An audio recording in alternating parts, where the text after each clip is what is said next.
What started as a routine late-night interview turned into television chaos when Prince Harry abruptly walked off Stephen Colbert's set after the host made shocking remarks about his late mother and military service, sparking the biggest talk show controversy of the year. Colbert opened with his trademark smirk, the kind that had made him famous for skewering politicians and celebrities alike. But tonight, something felt different. His usual playful demeanor carried an edge that seasoned audience members hadn't seen before. Perhaps it was the mounting pressure from declining ratings, or maybe the network executives breathing down his neck about generating viral moments. Whatever the reason, Colbert seemed determined to push boundaries. "So, Harry," Colbert began, leaning back in his chair with calculated casualness, "you've certainly kept busy since leaving the royal family. Some might say you've been quite the media darling." The audience chuckled politely, but Harry's smile flickered slightly. He'd dealt with hostile interviewers before, but there was something in Colbert's tone that set off alarm bells. "I've tried to use my platform responsibly," Harry replied diplomatically, his media training evident. "Whether it's mental health advocacy or supporting veterans, I believe in giving back." His hands remained clasped, professional but alert. Colbert's grin widened, but it didn't reach his eyes. "Right, the veteran support. Tell me, how exactly does someone who spent 10 weeks in Afghanistan become the voice for all military personnel? I mean, some of our boys have done multiple tours, real tours, not royal photo opportunities." The studio fell silent. Even the camera operators exchanged glances. This wasn't the gentle ribbing late-night audiences expected. Harry's posture stiffened, but he maintained his composure. "I served alongside incredible soldiers who taught me about sacrifice and duty. My experience may have been different, but my respect for service members is genuine." "Oh, I'm sure it is," Colbert continued, his voice dripping with mock sincerity. "Just like your respect for your own family was genuine when you aired their dirty laundry on every possible platform. Speaking of family, let's talk about your mother." The audience shifted uncomfortably as Colbert's tone grew sharper. "Diana was beloved, truly beloved. But don't you think she'd be ashamed of how you've monetized her memory? I mean, every interview, every book deal, every Netflix special. It's all what Diana would have wanted. She can't exactly defend herself, can she?" Harry's face flushed, his jaw tightening visibly. The calculated calm he'd maintained throughout his public career began to crack. "My mother dedicated her life to helping others," he said through gritted teeth. "Everything I do honors that legacy." Colbert leaned forward predatorily. "Does it, though? Because from where I'm sitting, it looks like you're using a dead woman's reputation to justify your own choices. Your own family cut you off, your own country questions your motives, and here you are, telling us all how noble you are while living in a mansion paid for by Netflix deals." The host's voice rose slightly, sensing weakness. "At least when your mother rebelled against the monarchy, she had the dignity to do it without a PR team and a victim complex." The color drained from Harry's face completely. His hands, previously clasped, now gripped the chair arms. The studio audience sat in stunned silence, some covering their mouths in shock. Even Colbert's usual supporters in the crowd seemed uncomfortable with the direction of the conversation. "You have no idea what you're talking about," Harry said, quietly, his voice dangerous. "My mother was hounded by the press until it killed her. She died running from people like you." But Colbert wasn't finished. He'd crossed a line and seemed intent on obliterating it entirely. "People like me? I'm not the one chasing you with cameras, Harry. You're the one calling them.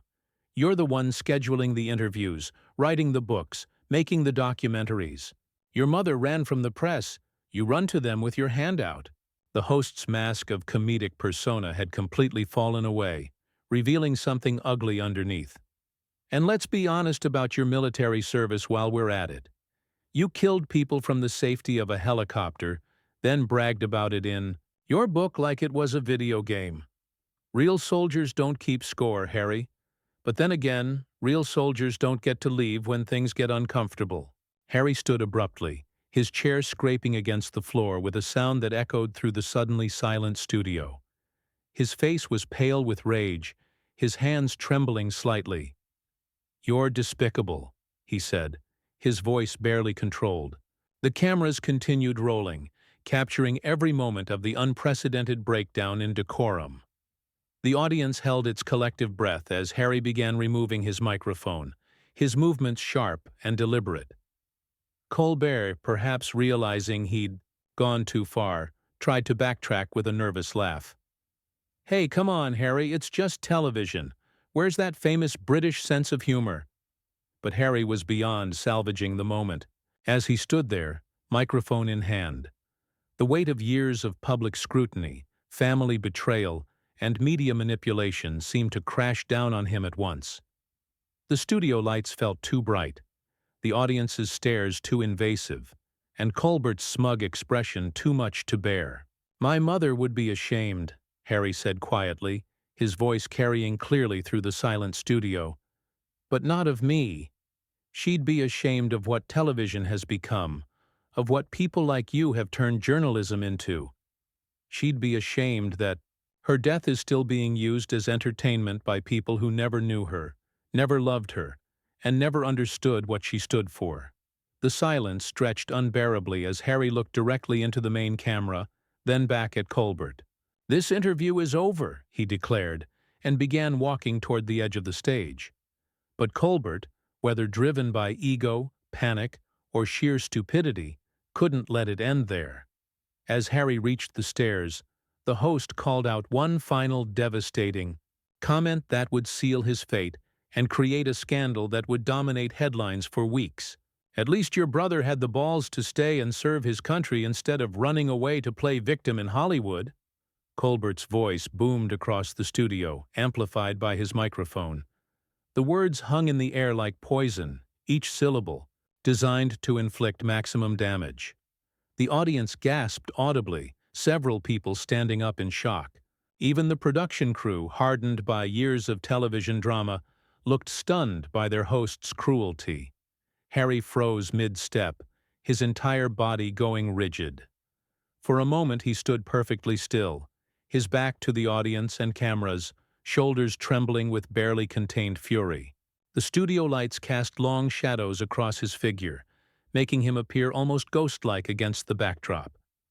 When he slowly turned around, his face was a mask of controlled rage that few had ever seen from the usually composed prince. "What did you just say?" Harry's voice was deadly quiet, but it carried perfectly through the silent studio. His eyes locked onto Colbert with an intensity that made the host visibly uncomfortable. The comedic bravado that had fueled Colbert's attack began to evaporate as he realized the magnitude of what he'd just unleashed. Colbert, perhaps sensing he'd finally gone too far, attempted to defuse the situation with nervous laughter. "Come on, Harry, it's just a joke. This is comedy television. People say things—" But his words faltered as Harry began walking back toward the desk, his movements deliberate and predatory. "A joke?" Harry's voice grew louder with each step. "You think my family is a joke? You think my service, my mother's death, my brother's duty, all of it is just material for your pathetic ratings grab?" The prince's carefully maintained composure had completely shattered, revealing years of suppressed anger and frustration. The audience sat in stunned silence, many pulling out phones to record the unprecedented meltdown happening before their eyes. Security personnel hovering at the edges of the studio looked uncertain, unsure whether to intervene or let the drama play out. The cameras continued rolling, capturing every moment of what would become the most watched talk show clip in television history. Colbert tried to regain control of his show, but his usual confidence had abandoned him. "Harry, let's just take a breath here. Maybe we got a little heated, but—" His words were cut off as Harry reached the desk and leaned across it, bringing his face dangerously close to the host's.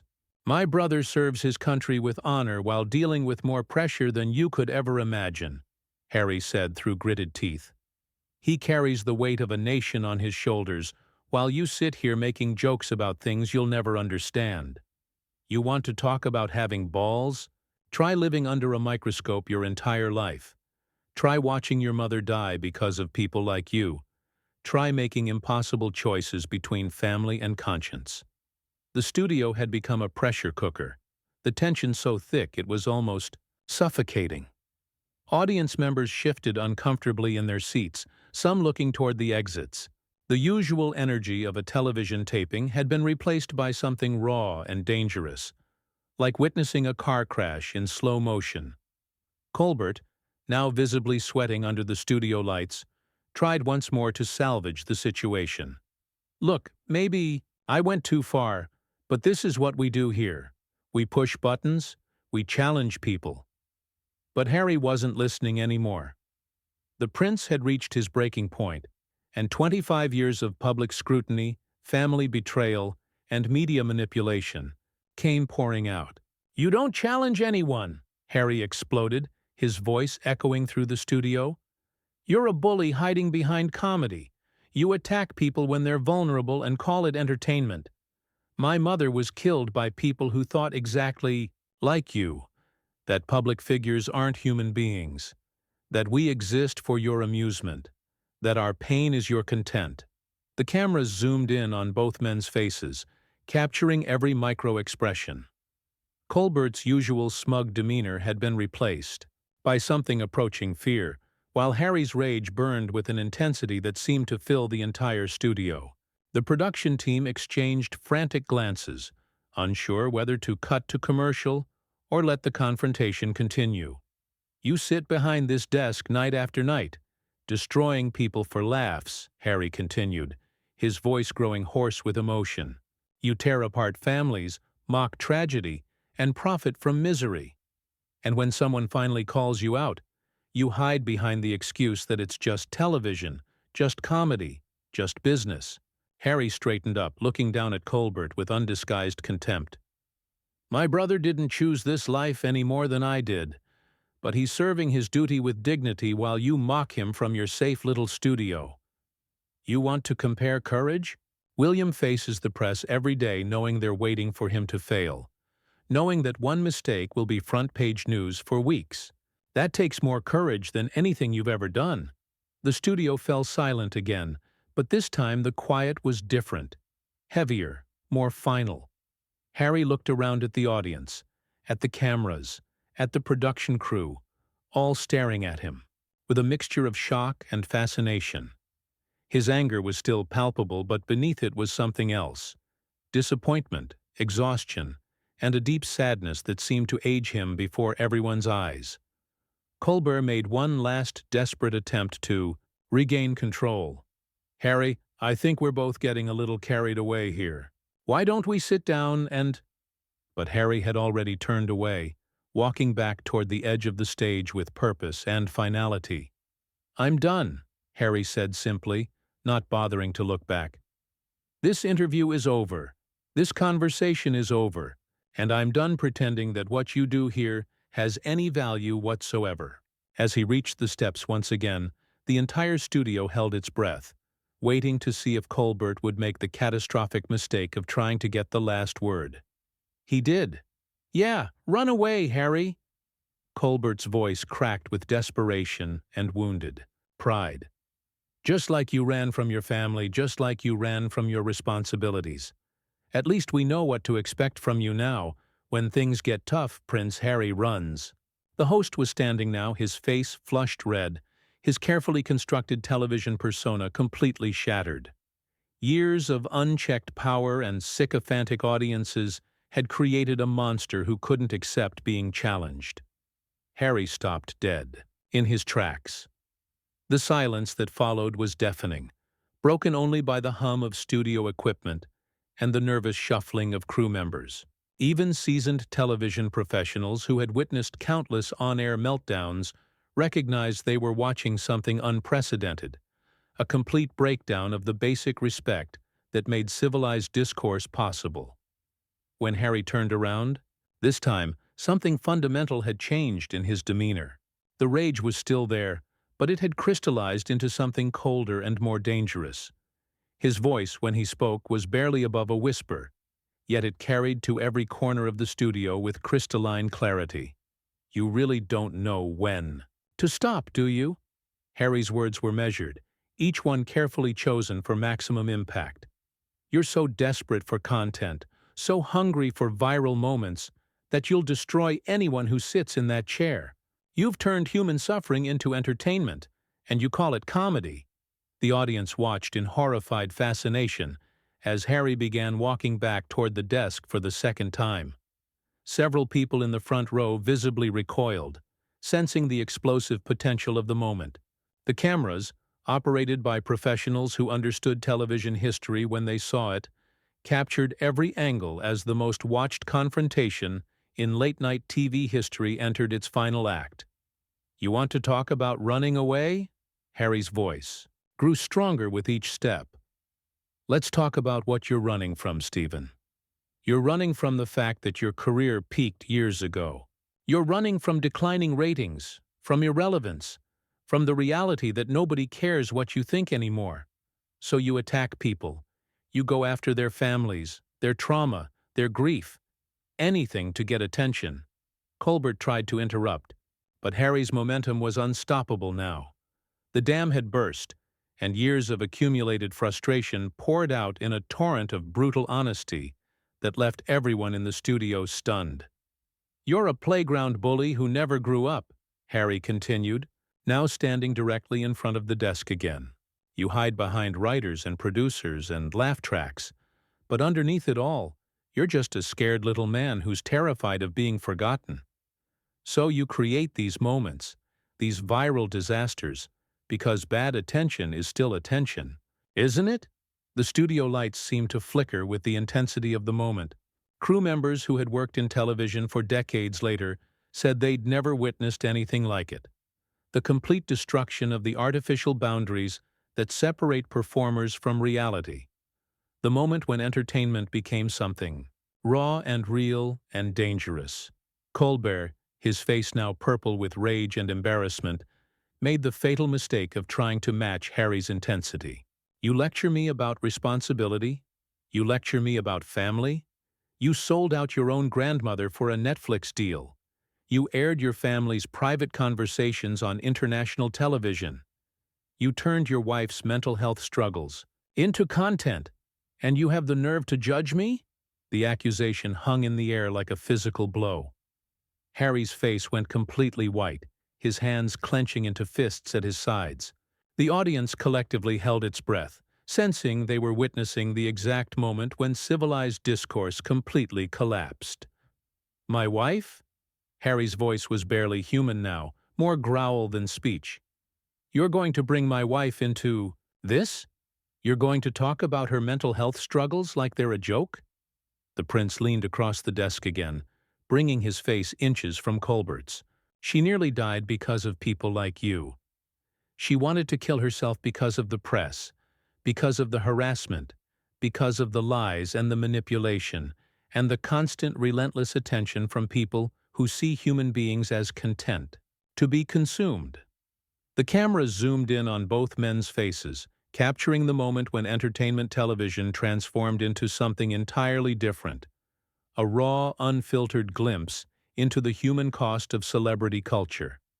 Colbert's usual smirk had been replaced by something approaching terror, as he realized he'd pushed someone far beyond their breaking point. "She's stronger than you'll ever be," Harry continued, his voice shaking with emotion. "She survived what your industry tried to do to her. She found the courage to speak out about mental health, to be vulnerable, to help other people who are struggling. And you turn that into a punchline. You mock her strength, her courage, her survival." The studio had become completely silent except for Harry's voice, which seemed to echo from every corner. Even the background noise of cameras and equipment had somehow faded away, leaving only the raw intensity of a man defending the person he loved most in the world. "You want to know what running away looks like?" Harry straightened up, looking down at Colbert with contempt so pure it was almost palpable. Running away is hiding behind a desk and attacking people who can't fight back. Running away is making jokes about other people's pain because you're too cowardly to face your own. Running away is building a career on the misery of others because you have nothing of value to offer the world. Harry began removing his microphone for the second time, his movements deliberate and final. I didn't run away from my family. I protected my wife and children from people like you. I didn't run away from my responsibilities. I chose different responsibilities, ones that actually matter. And I'm not running away now. I'm walking away from the most pathetic excuse for journalism I've ever witnessed. As Harry turned to leave for the final time, Colbert, his career crumbling around him in real time, made one last, desperate attempt to salvage his dignity. But what came out of his mouth next would ensure that this night would be remembered, not just as a bad interview, but as the moment when late-night television revealed its ugliest face to the world. "Well, at least when my mother died, she didn't leave behind two sons who hate each other," Colbert screamed across the studio, his voice breaking with hysteria. "At least she didn't raise one son who'd sell out his family for Hollywood money." The words hit the studio like a physical explosion. Several audience members audibly gasped. Others covered their mouths in horror. A woman in the third row started crying. Even the hardened camera operators looked away from their viewfinders, unable to witness what their equipment was recording. The line hadn't just been crossed, it had been obliterated so completely that there was no path back to civilized discourse. Harry stopped walking but didn't turn around. For nearly 30 seconds he stood perfectly still, his back to the audience, shoulders rising and falling with controlled breathing. The studio lights cast his shadow long across the stage, creating an almost biblical image of a man wrestling with his demons. When he finally spoke, his voice was quiet, measured, and filled with a sadness that somehow made it more devastating than any shout could have been. "My mother," Harry said, still facing away from Colbert, "would have looked at what you just said, looked at what you've become, and she would have felt sorry for you. Not angry, sorry, because she would have recognized that only someone in tremendous pain could be so cruel to another human being." Harry slowly turned around one final time, and his face showed no anger anymore, only a profound disappointment that seemed to age him before everyone's eyes. "She would have seen through your cruelty to the broken person underneath, and she would have wanted to help you. That's who she was. That's the woman you just mocked." The silence in the studio was complete now, broken only by the quiet sobbing of audience members who had witnessed something that felt more like a public execution than entertainment. Colbert sat frozen behind his desk, the magnitude of his words finally sinking in. His face had gone completely white, his hands trembling as he realized what he'd done. "But I'm not my mother," Harry continued, his voice gaining strength. "I don't have her capacity for forgiveness, not for this. What you just said about her, about my family, about the grief that has shaped my entire life, that reveals exactly who you are. You're not a comedian, Stephen. You're not a television host. You're a man so desperate for relevance that you'll desecrate the memory of a dead woman just to get a reaction." Harry began walking toward the desk one final time, but his movements were different now, not aggressive, but purposeful, like a man delivering a eulogy. "You want to know what my mother would think about two sons who've struggled with their relationship? She'd think it was human. She'd think it was understandable given the impossible circumstances we've lived under. She'd want us to find our way back to each other, and maybe someday we will.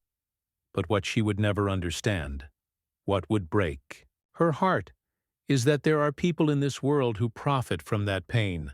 The prince stopped in front of the desk and looked directly into the main camera, addressing not just the studio audience, but the millions who would inevitably watch this moment. "My mother died running from people who treated her life like entertainment. 27 years later, there are still people who think her death, her children's grief, and our family's struggles are just material for their shows." He turned back to Colbert, who seemed to shrink in his chair under the prince's gaze. You've shown everyone exactly what this industry has become. A machine that consumes human suffering and calls it content. You've proven that there's no tragedy too personal, no loss too sacred, no pain too private for you to exploit. Harry straightened his jacket and looked around the studio one last time. This conversation is over because there's nothing left to say to someone who would mock a grieving son about his dead mother. You've revealed yourself completely, Stephen, and I don't think you're going to like what people see. The prince walked toward the exit with quiet dignity, his footsteps echoing in the silent studio. As he reached the steps, he paused and looked back at Colbert one final time. "I hope the ratings were worth it," he said simply, then disappeared into the wings. The studio remained frozen for several more seconds after Harry's departure. Colbert sat motionless behind his desk, staring at the empty guest chair as if unable to process what had just happened. The audience shifted uncomfortably, many looking toward the exits, unsure if they should applaud, boo, or simply leave. The cameras continued rolling, capturing every moment of the aftermath. Finally, a voice from the production booth cut through the silence. "We're going to commercial." The announcement seemed to break the spell, and suddenly everyone was moving at once. Audience members began filing out, many speaking in hushed, shocked tones about what they'd witnessed. Crew members hurried to shut down equipment, their faces grim and professional. Colbert remained seated at his desk as the studio emptied around him, still staring at the guest chair where Prince Harry had sat just minutes earlier. The confrontation had lasted less than 20 minutes, but it had felt like hours. More importantly, it had been captured in its entirety by multiple cameras, and would soon be dissected frame by millions of viewers worldwide. Within hours, clips of the confrontation would flood social media platforms, with hashtags calling for Colbert's firing trending globally. Major news outlets would dedicate entire segments to analyzing what many would call the most shocking moment in late-night television history.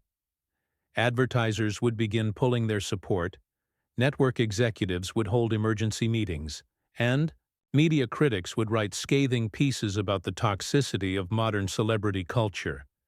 But in that moment, in the empty studio with its dimming lights and scattered chairs, Stephen Colbert sat alone with the consequences of his choices. Finally, understanding that some lines, once crossed, can never be uncrossed. The laughter had stopped, the cameras were off, and all that remained was the echo of a prince's dignity in the face of unprecedented cruelty, and the knowledge that television would never be quite the same again.